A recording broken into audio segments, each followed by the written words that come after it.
दोस्तों नमस्कार। आज हम 20वें चैप्टर के दूसरे भाग पे डिस्कशन करेंगे और ये 20वां चैप्टर हमारा जीवन के अर्थ, जीवन के मीनिंग, जीवन के उद्देश्य के बारे में है कि मेरे जीवन का क्या मतलब है, मैं कौन हूँ, कहाँ से आया हूँ और मेरे जीवन का क्या पर्पज है ना। किस तरह से मैं पर्पजफुल लाइफ जी सकता हूँ, एक मीनिंगफुल लाइफ जी सकता हूँ, उसके बारे में ये चैप्टर है। और पिछले पार्ट में हमने डिस्कस किया था कि जब हम इन सवालों के जवाब ढूंढते हैं तो हम उम्मीद करते हैं कि हमें कोई कहानी सुनाई जाए। और अलग अलग धर्मों में, अलग अलग संस्कृतियों में अलग अलग कहानियां सुनाई जाती है। वो सारी चीजें हमने पिछले भाग में डिस्कस की थी और ये भी डिस्कस किया था कि इन कहानियों की सफलता के पीछे क्या खूबियां होती है। कोई भी कहानी सफल होगी, इसके पीछे उसमें कुछ अच्छी खूबियां होनी चाहिए। वो ये होती है कि वो जो सुनने वाला है उसको एक रोल दे, है ना। जैसे फिल्मों में एक्टर को वो कहानी ज्यादा पसंद आती है जिसमें उसको एक अच्छा रोल दिया गया हो, सुनने वाले के होरिजन को पार कर जाए अगर, है ना, तो वो कहानी ज्यादा सफल होगी, ज्यादा सक्सेसफुल होगी, ज्यादा ध्यान आकर्षित करेगी। इसके अलावा सुनने वाले के विचार, उसके ज्ञान, उसके अनुभव के दायरे को पार कर जाएगी कहानी, तो वो उसके एक तरह से ध्यान को आकर्षित करेगी और उसको एक सुरक्षित क्षेत्र में बना के रखेगी। इसके अलावा जैसे अगर वो होरिजन को पार करेगी तो वो सुनने वाले को किसी बड़ी चीज में स्थापित कर देगी, जैसे राष्ट्रवाद, है ना, कि राष्ट्र है वो मुझसे बड़ा है और अगर मेरे जीवन की ऐसी भूमिका है जिसमें मैं राष्ट्र की महानता में भूमिका निभाऊं, तो उसने क्या किया कि मेरे जीवन को एक बड़ी चीज में स्थापित कर दिया और मेरे जीवन को ज्यादा सार्थक और पर्पजफुल बना दिया। तो ये जो खूबियां हैं ये किसी भी कहानी को ज्यादा सक्सेसफुल बनाती है। ठीक है, तो ये चीज हमने डिस्कस की थी। तो हरारी क्या बोलते हैं कि हरारी बोलते हैं अगर आप उन 3 प्रश्नों का जवाब चाहते हैं कि मैं कौन हूं, मेरे जीवन का अर्थ क्या है और मेरे जीवन का उद्देश्य क्या है, और उसके उत्तर में अगर आपको एक कहानी मिले, तो वो कहानी सही जवाब नहीं है। क्यों नहीं है? क्योंकि जितनी भी कहानियां हैं वो मानव की खोज है, मानव ने बनाई है, मानव ने ही उनको गढ़ा है। हमारे जो श्रेष्ठ वैज्ञानिक खोजे हैं, वैज्ञानिक प्रमाण है, वो यही बताते हैं कि मानव ने ही इन कहानियों को बनाया है, ये मानव की इन्वेंशन है। और दूसरा जो तर्क देते हैं हरारी कि सृष्टि है, ब्रह्मांड है, यूनिवर्स है, वो कहानी की तरह काम नहीं करता, है ना। आपने जो कहानी बनाई है उसकी तरह सृष्टि काम नहीं करती। तो इसलिए हरारी बोलते हैं कि अगर आप उन प्रश्नों का जवाब चाहते हैं और जवाब में आपको कोई कहानी मिले सुनने को, है ना, चाहे वो धर्मगुरु सुनाए, चाहे वो किसी धर्म में सुनाई गई हो, किसी परंपरा में, संस्कृति में, तो वो कहानी सही जवाब नहीं है। आप उसी टाइम समझ लीजिए कि आपको बहलाया गया है, फुसलाया गया है, गलत जवाब आपको दिया गया है। तो अगर आप किसी गलत कहानी, है ना, गलत जवाब के हिसाब से अपना जीवन जिएंगे, तो मान लीजिए कि आपके जीवन का उद्देश्य, आपके जीवन के अर्थ गलत दिशा में जाएंगे और आपका पूरा जीवन किसी और के एक तरह से उद्देश्य को पूरा करने के लिए होगा। फिर हरारी बोलते हैं कि हम इन कहानियों पे विश्वास क्यों करते हैं, है ना, क्यों हम इन कहानियों पे विश्वास करते रहते हैं, बावजूद इसके कि हमें पता चल जाता है कि ये वैज्ञानिक एक तरह से सिद्धांतों के आधार पे खरी नहीं उतर रही। हमें पता चल जाता है कि ये मानव की खोज है ना, हमें पता चल जाता है कि ये कहानी काल्पनिक है, सच नहीं है, तब भी हम इनके ऊपर विश्वास करते रहते हैं, इनके ऊपर अपना जीवन एक तरह से इसी आधार पे जीते रहते हैं। तो हरारी बोलते हैं कि इसके पीछे कारण है, एक तो ये कि हमारी पर्सनल आइडेंटिटी इनके ऊपर टिकी होती है ना। मेरी क्या पहचान है, मेरी इंडिविजुअलिटी क्या है, वो उस कहानी के भीतर एक तरह से एसिमिलेट हो जाती है, घुल जाती है, उसमें उसका विलय हो जाता है ना। क्योंकि बचपन से मैंने उस कहानी को सुना है, उस कहानी के हिसाब से मैंने अपनी पहचान बनाई है ना, उस कहानी के हिसाब से मैंने अपनी इंडिविजुअलिटी को आकार दिया है। तो जब मैं बड़ा हो जाऊंगा या कोई भी इंसान जब बड़ा होता है वो इंटेलेक्चुअल एक तरह से ज्यादा समृद्ध होता है ना, परिपक्व होता है, मैच्योर होता है ना, पढ़ लिख कर वो विज्ञान पढ़ लेता है, इतिहास पढ़ लेता है, उसके बावजूद भी वो उस कहानी को खारिज नहीं करता, है ना। उसने जो इंटेलेक्चुअल मैच्योरिटी हासिल की है, उसका इस्तेमाल वो उस कहानी को सही ठहराने में करता है, बजाय कि उसको खारिज करने में। क्यों? क्योंकि उसकी पहचान, उसकी आइडेंटिटी, उसकी इंडिविजुअलिटी उसी कहानी पे टिकी हुई है। अगर उसने उस कहानी को खारिज कर दिया तो उसका पूरा जीवन का फाउंडेशन हिल जाएगा, है ना। तो ये एक पहला कारण है कि हम उस कहानी को छोड़ नहीं पाते, उसको खारिज नहीं कर पाते। दूसरा कारण है कि ना सिर्फ व्यक्ति की पहचान और इंडिविजुअलिटी, बल्कि जो समाज है, जो कम्युनिटी है, समुदाय है, उसकी जो संस्थाएं हैं ना, चाहे परिवार हो, धर्म हो, राज्य हो, ये जो सारी संस्थाएं खड़ी होती है, ये भी उन कहानियों के आधार पे टिकी होती है। तो अगर कोई व्यक्ति उस कहानी को खारिज करेगा, उस कहानी पे प्रश्न उठाएगा, जैसे साम्यवाद की कहानी थी, तो साम्यवाद की कहानी के ऊपर, है ना, यूएसएसआर का पूरा तंत्र उसी कहानी के ऊपर खड़ा था। तो अगर कोई व्यक्ति उस साम्यवाद की कहानी पे प्रश्न उठाएगा, क्रांति की उस धारणा पे प्रश्न उठाएगा, तो उसे उस टाइम के स्टालिन के एक तरह से जो उत्पीड़न था स्टालिन का, उससे उसको झेलना पड़ेगा, उसका बहिष्करण हो सकता है, उसको स्टालिन के जो गुलाग उन्होंने बनाए थे, एक तरह से कंसंट्रेशन कैंप की भांति ही थे, वो वहां भेजा जा सकता था ना।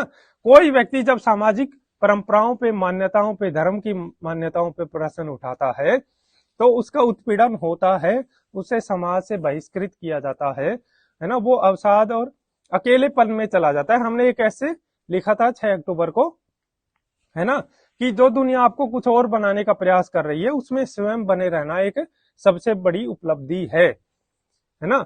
उसमें हमने ये डिस्कस किया था कि हम स्वयं क्यों नहीं बने रह सकते। इसलिए नहीं बने रह सकते क्योंकि समाज हमें कुछ और बनाने की प्रयास करता है। अगर हम खुद बने रहेंगे, अपनी इंडिविजुअलिटी और आइडेंटिटी को प्रोटेक्ट करेंगे, तो हम अकेलेपन के शिकार होंगे। और कोई व्यक्ति इस चीज से काफी डरता है कि वो समाज से बहिष्कृत ना हो जाए, है ना। तो ये हरारी बताते हैं कि ये काफी स्ट्रॉन्ग जो चीजें हैं, जो उस कहानी को एक तरह से बनाए रखती है, उस कल्पना को भी सच बनाए रखती है। जैसे उदाहरण के लिए हरारी ने ये क्रिश्चियन स्टोरीज का एग्जाम्पल दिया है कि बाइबल में जो कहानियां लिखी गई है, वो कहानियां ऑथेंटिक नहीं है, वो अप्रमाणिक सिद्ध हो चुकी है ज्यादातर कहानियां। उसके बावजूद भी लोगों की आस्था उन कहानियों पे है ना, कि ईश्वर के दूत के रूप में या फिर खुद ईश्वर ने अवतार लिया, है ना, एक पैगंबर आए, ईसा मसीह, और उन्होंने उस तरह से बलिदान दिया पूरी मानवता के लिए। उस तरह की ये कहानियां हैं, और भी बहुत सारी कहानियां हैं। उन कहानियों के ऊपर बहुत सारी विशाल संस्थाएं खड़ी है ना, चर्च हो या फिर जो भी ईसाई धर्म की जितनी भी सारी व्यवस्थाएं हैं, वो उसी कहानी के ऊपर टिकी हुई है। अगर वो कहानी वहां से हिल जाए, वो एक तरह से हट जाए, तो वो सारी संस्थाएं एक तरह से भरभरा के गिर जाएगी। और इसीलिए उस कहानी को प्रोटेक्ट करने के लिए एक एक शब्द के मीनिंग को लेके बहुत सारी मारकाट हुई है, नरसंहार हुई है ना। जैसे पूर्वी परंपरावादी जो क्रिश्चियन थे और पश्चिमी जो क्रिश्चियन थे, उनके बीच में शताब्दियों तक लंबे संघर्ष चले हैं, या फिर हाल के टाइम में क्रोशियाई और सर्बिया के लोगों के बीच में एक तरह से नरसंहार और लड़ाइयां हुई है ना। तो हरारी इसलिए बोलते हैं कि इतिहास में कभी कभी छप्पर, है ना, वो बुनियाद से भी ज्यादा महत्वपूर्ण होते हैं, है ना। तो अगर आपको इस तरह से चीजें लिखनी हो कि फाउंडेशन से भी ज्यादा इंपॉर्टेंट होती है उसके ऊपर टिकी हुई संरचना, है ना, तो roof is sometime more important than the foundation. ये काफी इंपॉर्टेंट आप तर्क या कोटेशन के रूप में इसको इस्तेमाल कर सकते हो, क्योंकि उन कहानियों की जो तर्क संगति है ना, वो उनके छप्पर के वजन पे या फिर उनकी रूफ पे डिपेंड करती है, ना कि उसकी बुनियाद पर। ठीक है, तो हम जब भी उसको तर्क संगत ठहराने की कोशिश करते हैं, तो हम उसकी बुनियाद की बात ना करके उसके ऊपर जो खड़ी संस्थाएं हैं उनका हवाला देते हैं। ठीक है, तो ये कारण है कि वो काल्पनिक कहानियां हमेशा हमेशा के लिए बनी रहती है और चलती रहती है। अब आता है नेक्स्ट की, वो जो काल्पनिक कहानियां हैं अलग अलग धर्मों की, है ना, राष्ट्रों की, अलग अलग संस्कृतियों की, हम उनको मूर्त रूप कैसे देते हैं ना। वो तो अमूर्त होती है, वो तो कल्पना होती है। हम उनको मूर्त कैसे बनाते हैं, टेंजिबल कैसे बनाते हैं, हम उन पे लोगों का विश्वास कैसे जगाते हैं, हम क्या ऐसा करते हैं कि लोग उन पे विश्वास करने लग जाते हैं, हम उनको कल्पना से वास्तविक में कैसे रूपांतरित करते हैं। क्योंकि कल्पना से गढ़ी गई कहानी को रियल बना देना, इसके लिए हम क्या साधनों का उपयोग करते हैं, तो हरारी बोलते हैं इसके लिए हम करते हैं अनुष्ठानों का यूज, यानी कि हम अलग अलग रिचुअल का सहारा लेते हैं। ये रिचुअल उन काल्पनिक कहानियों को अमूर्त से मूर्त बना देती है, रियल बना देती है और विश्वास करने के योग्य बना देती है।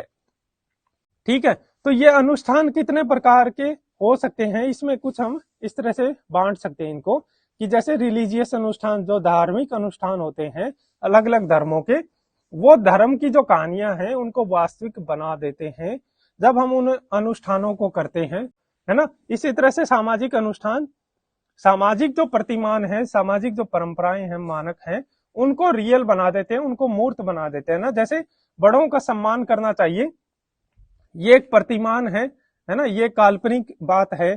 ठीक है, अच्छी हो लेकिन है फिर भी काल्पनिक, लेकिन इसको हम मूर्त कैसे बनाए, इसको रियल कैसे बनाए, इसके लिए हम फिर एक अनुष्ठान रचते हैं कि कोई बड़ा व्यक्ति है तो उसके पांव छूने चाहिए, ठीक है, उसको नमस्ते करना चाहिए। तो इस तरह से हमने एक प्रतिमान था कि बड़ों की का आदर करना चाहिए, उसको हमने उस पैर छूने के अनुष्ठान से उसको मूर्त बना दिया, उसको रियल बना दिया।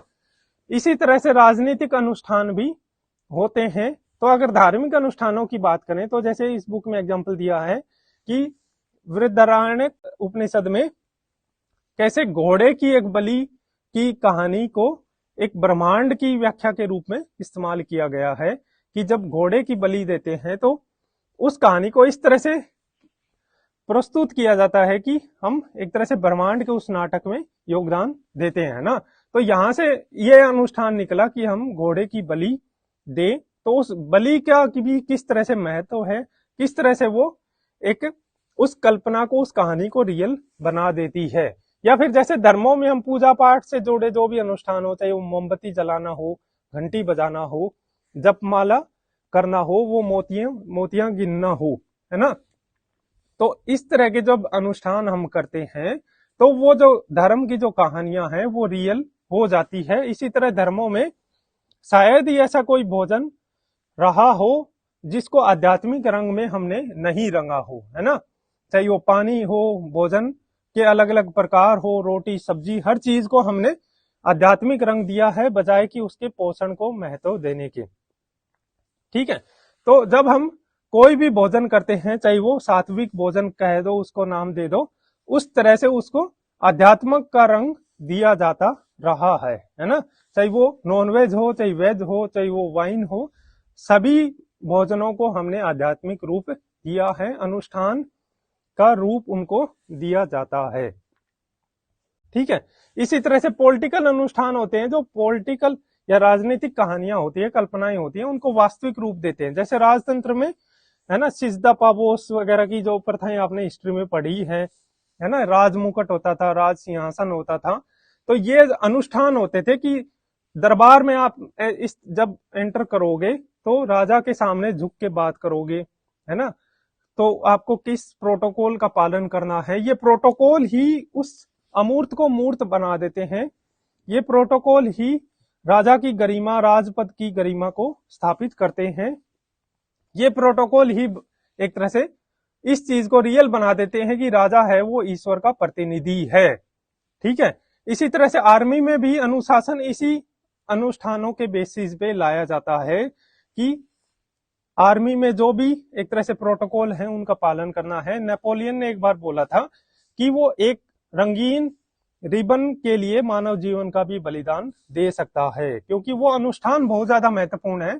अगर उन रिचुअल का पालन नहीं करेंगे तो आर्मी में कभी अनुशासन आ नहीं सकता, है ना। इसी तरह हाल में जो संसद भवन में एक संगोल रखा गया ये भी एक वैसा ही अनुष्ठान है जो दिखाता है कि किस तरह से जहां पे वो रखा गया है उस भवन की क्या गरिमा है, क्या उसका महत्व है ना। तो ये एक राजनीतिक अनुष्ठान का आप उदाहरण इसे समझ सकते हो। या फिर राष्ट्रपति भवन के जो भी रिचुअल्स होते हैं, राष्ट्रपति जब 26 जनवरी की परेड होती है तो राष्ट्रपति किस तरह की गाड़ी में आता है, आगे घोड़े चल रहे होते हैं, तो ये सारे अनुष्ठान उसी चीज को रियल बनाते हैं, मूर्त बनाते हैं।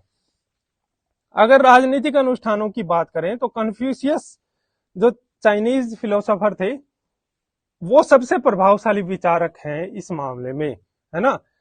राजनीतिक अनुष्ठानों का महत्व कन्फ्यूशियस से ज्यादा बेहतर किसी ने नहीं समझा, इसलिए कन्फ्यूशियस ने अपनी किताबों में, चाहे वो बुक ऑफ राइट्स हो, राइट्स ऑफ जाओ हो, या बुक ऑफ एटिकेट हो, राइट्स हो, इनमें जो भी पॉलिटिकल रिचुअल्स होते हैं उनका काफी एक तरह से माइन्यूट तरीके से उनको अंकित किया था, उनको लिखा था। हर चीज को उन्होंने बारीकी से बताया था कि इस अवसर पर ये रिचुअल होना चाहिए, इस अवसर पर ये चीज होनी चाहिए। हर चीज को उन्होंने बहुत ही माइन्यूट तरीके से अंकित किया था अपनी इन किताबों में। कन्फ्यूशियस ये मानते थे कि ये जो रिचुअल्स हैं इनका सख्त अनुपालन होना चाहिए, और यह सख्त अनुपालन ही सामाजिक समरसता और राजनीतिक स्थिरता की कुंजी है, कि सोसाइटी में हार्मनी रहेगी और पॉलिटिकल स्टेबिलिटी रहेगी। इसके लिए जरूरी है कि हम इन रिचुअल्स का पालन करते रहें, है ना। तो जब चीन पे कोई संकट आता था तो उस संकट का जो जिम्मेदार माना जाता था वो यही माना जाता था कि उन रिचुअल्स का सही से पालन नहीं किया गया। जो कन्फ्यूशियस वादी होते थे, जो कन्फ्यूशियस पढ़ने वाले अध्येता होते थे, वो सारे संकट की जिम्मेदारी उन अनुष्ठानों के मत्थे मढ़ देते थे। जिस तरह से कोई युद्ध में अगर कोई सेना हार गई तो उसका एक तरह से दायित्व, उसकी जिम्मेदारी कोई सार्जेंट उन सैनिकों के ऊपर मढ़ दे जिन्होंने अपने जूते नहीं चमकाए, है ना। तो इस तरह से इन अनुष्ठानों का एक तरह से इनको स्केप गोट भी बनाया जाता था, है ना। मान लो वेस्ट के जो कंट्रीज हैं या फिर वेस्टर्न थिंकिंग में इस तरह के ये जो रिचुअल्स होते हैं ना, जो कन्फ्यूशियस के जो रिचुअल्स थे जो उन्होंने अपनी किताबों में बताए थे, उनको छिछलेपन और पुरातन पंथ के रूप में देखा गया ना। जब वेस्ट में इन सिद्धांतों की बात हुई, इन रिचुअल्स की बात हुई, तो इनको एक छिछला और बहुत ही सतही चीज मानी गई और ये काफी पुरातन पंथी इनको देखा गया, है ना। लेकिन कन्फ्यूशियस के आधार पे जो संस्कृतियां हैं, खास करके पूर्वी एशिया, है ना, चाहे वो वियतनाम हो, चाहे कोरिया हो, चाहे चाइना हो, चाहे जापान हो, इन संस्कृतियों ने ही सबसे पहले राजनीतिक और सामाजिक ढांचे तैयार करे जो बहुत ज्यादा टिकाऊ थे, है ना। स्टेबल पॉलिटिकल और सोशल स्ट्रक्चर इन्होंने स्थापित किए सबसे पहले, है ना, वेस्ट कंट्रीज से भी पहले। तो ये दिखाता है कि कन्फ्यूशियस का मानव मनोविज्ञान और मानव के जो स्वभाव है उसकी समझ उनकी बहुत ही ज्यादा एक तरह से गहन थी, कालातीत थी, अपने टाइम से आगे थी। ठीक, तो इसलिए हरारी बोलते हैं कि अगर आप जीवन में परम सत्य चाहते हैं तो ये जो कन्फ्यूशियसाई जो रिचुअल्स हैं ये आपके लिए एक बाधा है। लेकिन अगर आप सामाजिक और राजनीतिक लक्ष्यों की प्राप्ति करना चाहते हैं तो ये कन्फ्यूशियसाई जो रिचुअल्स हैं ये काफी सहयोगी हैं, काफी इंपॉर्टेंट है। तो इस तरह से रिचुअल्स किसी कहानी को, कल्पना को रियल और मूर्त बना देते हैं और 21वीं सदी में भी ये काफी प्रासंगिक हैं। तो इसलिए अगर आपको निबंध आए इस तरह की कि प्रतिमान से ज्यादा महत्वपूर्ण एक तरह से प्रतीक होते हैं, मूर्तियां होती है ना, तो अगर मूर्तियों का या फिर इस तरह की चीजों का अगर आपके सामने आए लिखना हो, है ना, कि सिद्धांतों से ज्यादा महत्वपूर्ण अनुष्ठान है ना, रिचुअल्स हैं, या फिर उनका आपस में द्वंद आपको दिखाना हो, तो आप इन चीजों का भी महत्व इस तरह से प्रूव कर सकते हो कि वो ज्यादा महत्वपूर्ण है, वो रियल बनाते हैं उस सिद्धांत को, उस कल्पना को, है ना। तो 21वीं सदी में इस तरह के क्रॉस सिंबल को भगवान माना जाता है ना। एक रंगीन पोस्टर को क्रांति माना जाता है और एक कपड़े का टुकड़ा उसको राष्ट्र माना जाता है ना। जैसे तिरंगा है वो एक कपड़े का टुकड़ा है, या किसी भी देश का झंडा हो उसको एक राष्ट्र के रूप में माना जाता है ना। तो इसलिए ये जो रिचुअल्स होते हैं ये किसी चीज को कल्पना की बजाय वास्तविक रूप प्रदान कर देते हैं। राष्ट्र क्या है? राष्ट्र एक अमूर्त चीज है ना, राष्ट्र को आप छू नहीं सकते, देख नहीं सकते, है ना। तो राष्ट्र कभी वास्तविक चीज होती ही नहीं है, वो कल्पना में होती है, वो अमूर्त होती है। लेकिन जैसे ही आप राष्ट्र गाते हो खड़े होके, है ना, उस 52 सेकंड के लिए आप जब खड़े होते हो तो आपकी भावनाओं का जो ज्वार एक तरह से उमड़ता है, या फिर जब आप तिरंगा झंडा फहराते हो तो राष्ट्रगान और वो तिरंगा झंडा क्या करेंगे, उस राष्ट्र को जो कल्पना में था, जो अमूर्त था, उसको रियल बना देगा, उसको इंद्रिय ग्राह्य बना देगा, है ना, कि वो हम इंद्रियों से उसको ग्रहण कर सकते हैं कि हाँ राष्ट्र वास्तविक है, क्योंकि हमने राष्ट्रगान गाया है, हमने तिरंगे को सलाम किया है, उसके आगे झुके हैं। ठीक है, इसलिए बागा बॉर्डर पर हरारी बताते कि एक विशाल तिरंगा झंडा फहराया जाता है जो पाकिस्तान के लाहौर से भी दिखता है, और इस तिरंगे झंडे के फहराने के पीछे काफी ज्यादा खर्च आता है भारत सरकार का, और वो खर्च दिया जाता है टैक्स पेयर के पैसे से। इससे किसी व्यक्ति के जीवन में कोई भी सुधार नहीं आता, किसी के जीवन में कोई गुणवत्ता नहीं आती। वो जो वहां पे पैसा खर्च किया जाता है उस पैसे का उपयोग हेल्थ, एजुकेशन या फिर बेसिक नेसेसिटीज पूरी करने में किया जा सकता था, लेकिन फिर भी वो वहां पे तिरंगा झंडा फहराया जाता है क्योंकि वो राष्ट्र को वास्तविक बना देता है, उसको जीवित बना देता है।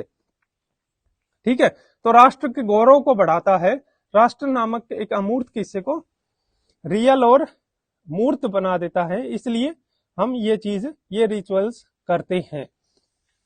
यहाँ पे भारतीय ध्वज संहिता का भी एक उदाहरण दिया गया, उसको कोट किया गया कि भारतीय ध्वज संहिता में डॉक्टर सर्वपल्ली राधाकृष्णन ने बोला था, वो चीज इसमें लिखी हुई है, या आपके प्रीलिम्स में भी आ सकती है, आप मेंस में या फिर एसए में भी आप इसको इस्तेमाल कर सकते हो, ये चीजें लिख के, है ना, जब आप वे फॉरवर्ड लिख रहे हो, है ना, तो आप बता सकते हो कि हमारे राष्ट्र के लक्ष्य क्या होने चाहिए।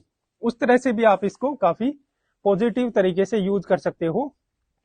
तो डॉक्टर सर्वपल्ली राधाकृष्णन ने बताया था कि केसरिया रंग है जो हमारे तिरंगे का, वो त्याग और अनासक्ति भाव का एक तरह से प्रतिबिंब है, उसको दिखाता है, उसका प्रतीक है। तो इसलिए नेताओं को भौतिक उपलब्धियों की बजाय समर्पण, त्याग, अनासक्ति इन भावों के साथ कार्य करना चाहिए। तिरंगे में जो सफेद रंग है वो प्रकाश या लाइट का प्रतिबिंब है, उसका प्रतीक है।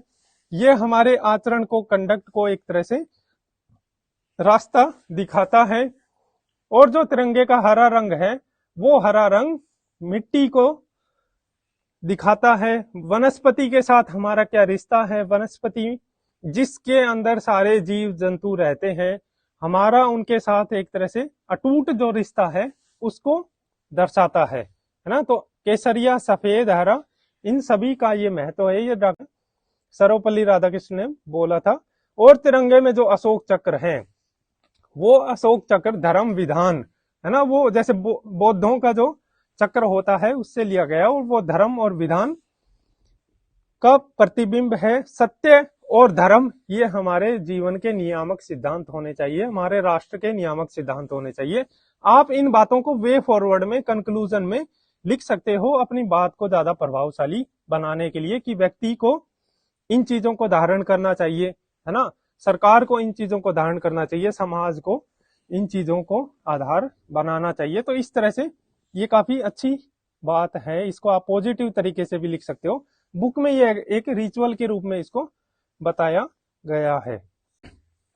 ठीक है, अब आता है कि हमने ये रिचुअल डिस्कस किए, तो हरारी बोलते हैं कि दुनिया का जो सबसे पावरफुल रिचुअल है, जो सबसे शक्तिशाली जो अनुष्ठान है, वो है बलिदान का, यानी कि सेक्रीफाइस का। तो बलिदान का जो अनुष्ठान है वो सबसे शक्तिशाली, सबसे पावरफुल रिचुअल है। क्यों है? क्योंकि जब भी आप बलिदान दोगे, है ना, चाहे आप किसी का बलिदान लो या फिर खुद बलिदान दो, तो जब भी आप त्याग करोगे तो आपको पेन उठाना पड़ेगा। वो त्याग किसी मटेरियल का भी हो सकता है या फिर जीवन का भी हो सकता है। तो उससे जो आपको पेन मिलेगा, जो पीड़ा आपको होगी, तो वो पीड़ा हमेशा वास्तविक होगी, क्योंकि पीड़ा या पेन है वो मतलब सबसे रियल जो चीज है वो यही है। जीवन में इससे ज्यादा रियल कुछ भी नहीं है, दुख से ज्यादा रियल कुछ भी नहीं है। आप अपने पेन पे, अपनी पीड़ा पे कभी संदेह नहीं कर सकते। ये दुनिया की सबसे रियल चीज है।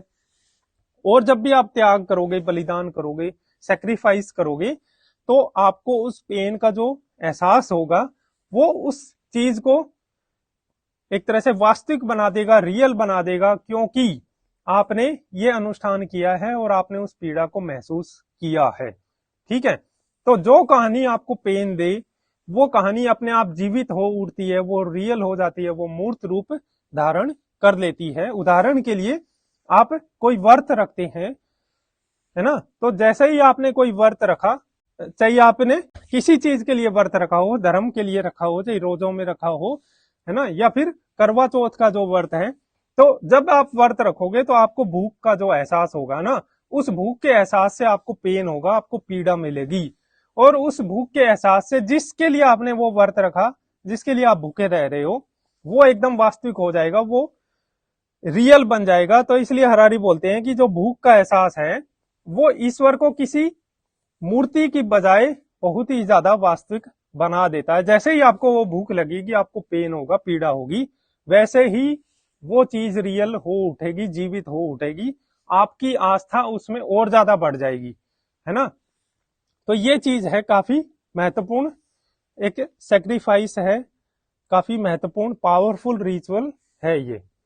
तो बलिदान किसी के लिए भी हो सकता है, धर्म के लिए हो सकता है, वो चाहे व्रत के रूप में हो। जैसे मुहर्रम पे लोग अपने आप को कोड़ों से पीटते हैं, तो जब वो अपने आप को पीटते हैं, अपने शरीर को नुकसान पहुंचाते हैं, तो उनको पेन होता है, पीड़ा होती है, और वो पीड़ा, वो पेन उनकी आस्था को और ज्यादा मजबूत बना देती है।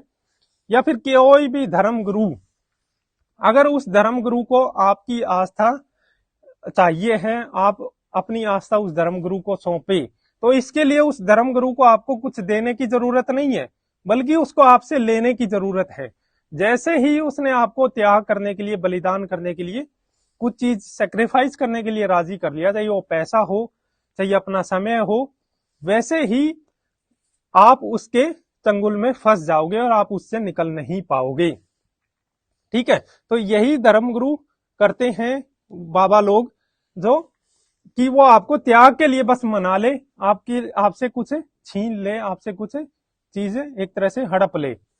इसी तरह से राष्ट्र का जो एक किस्सा है, कहानी है, वो भी बलिदान के कारण ही ज्यादा रियल होता है। क्योंकि जैसे हमें स्वतंत्रता दिवस पे शहीदों की जो कहानियां सुनाई जाती है, शहीदों ने जो अपने जीवन का बलिदान दिया, जीवन के बलिदान से बड़ा तो कोई बलिदान हो ही नहीं सकता। तो या फिर युद्धों में अलग अलग हमारे सैनिकों ने देश की रक्षा करते हुए जो अपने प्राण त्याग दिए, उस प्राणों से त्याग से बड़ा तो कोई बलिदान है ही नहीं।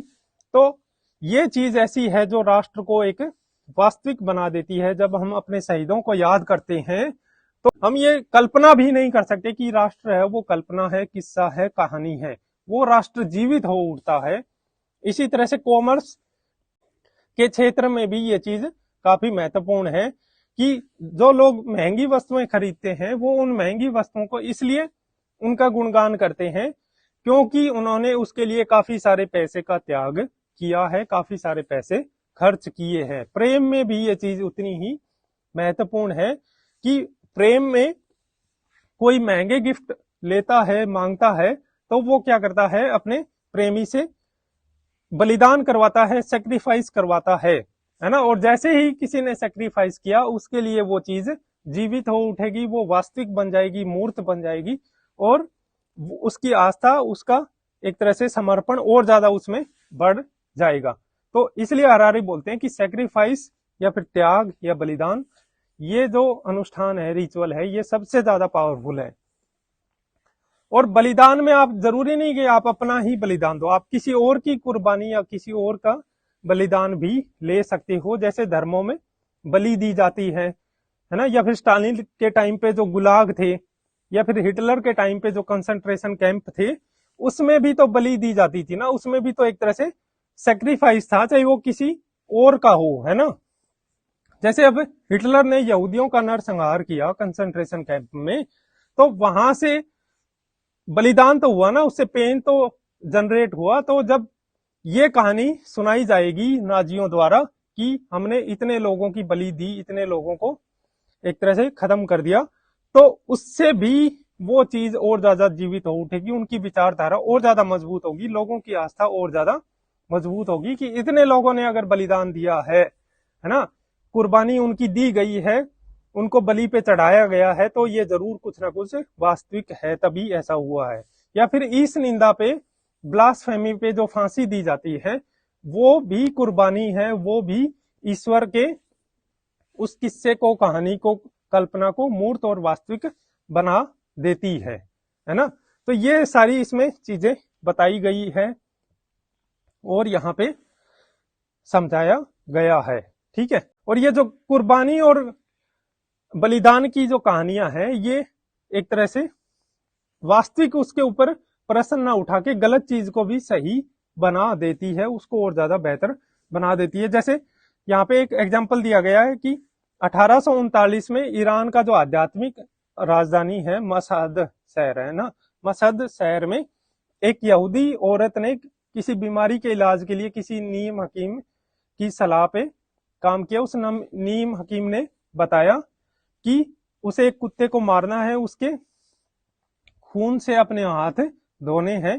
तो उस टाइम पे, उस दिन उसने ये चीज करी, उस कुत्ते की बलि दी। और वो दिन था कोई इस्लाम के किसी पवित्र त्योहार का वो दिन था, और किसी व्यक्ति ने उसको ये चीज करते हुए देख लिया, और ये चीज काफी तेजी से फैल गई और यहूदियों का काफी नरसंहार हुआ, है ना। तो जो चीज इस तरह से वहां पे कई सारे यहूदियों की बलि दी गई, है ना, सिनेगोग को जला दिया गया। और इस चीज ने ईरान के जो मशहद शहर है, जो ईरान की आध्यात्मिक राजधानी है, उसके ऊपर कोई भी आंच नहीं आने दी। ये शहर और ज्यादा पवित्र हो गया, ठीक है। तो इस तरह की घटनाएं किस्सों को और ज्यादा रियल बना देती है जब भी आप कुर्बानी देते हो। तो ये क्यों बना देती है? जब भी आप कुर्बानी, चाहे आप खुद दो या किसी और की दो, अगर आप खुद दे रहे हो तो दो विकल्प होंगे ना।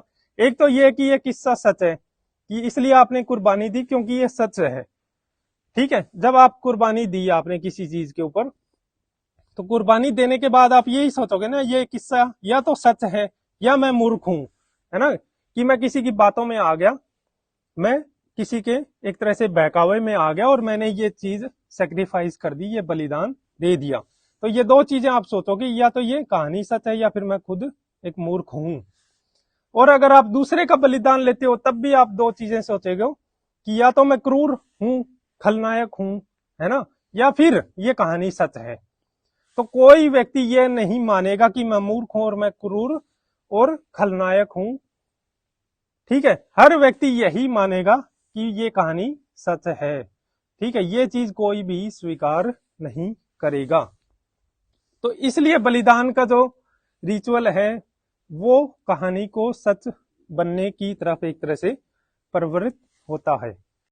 तो इसलिए हरारी बोलते हैं कि कुर्बानी है, वो कुर्बानी ना सिर्फ आपकी आस्था को बढ़ाती है, बल्कि आप जो बाकी जो तमाम दूसरी जिम्मेदारियां नहीं निभा रहे, उनके नहीं निभाने के कारण जो अपराध बोध आपके भीतर पैदा होता है, उसके ऊपर भी पर्दा डाल दिया जाता है ना। जैसे आपने व्रत रखा और व्रत रख के आपने जो कुर्बानी दी, आप भूखे रहे, उस भूख के कारण आपकी आस्था तो मजबूत हुई हुई, लेकिन आपने पूरे साल जो सिद्धांतों का, अच्छे व्यवहार का पालन नहीं किया, है ना, आपने उस धर्म के अच्छे सिद्धांतों की धज्जियां उड़ा दी।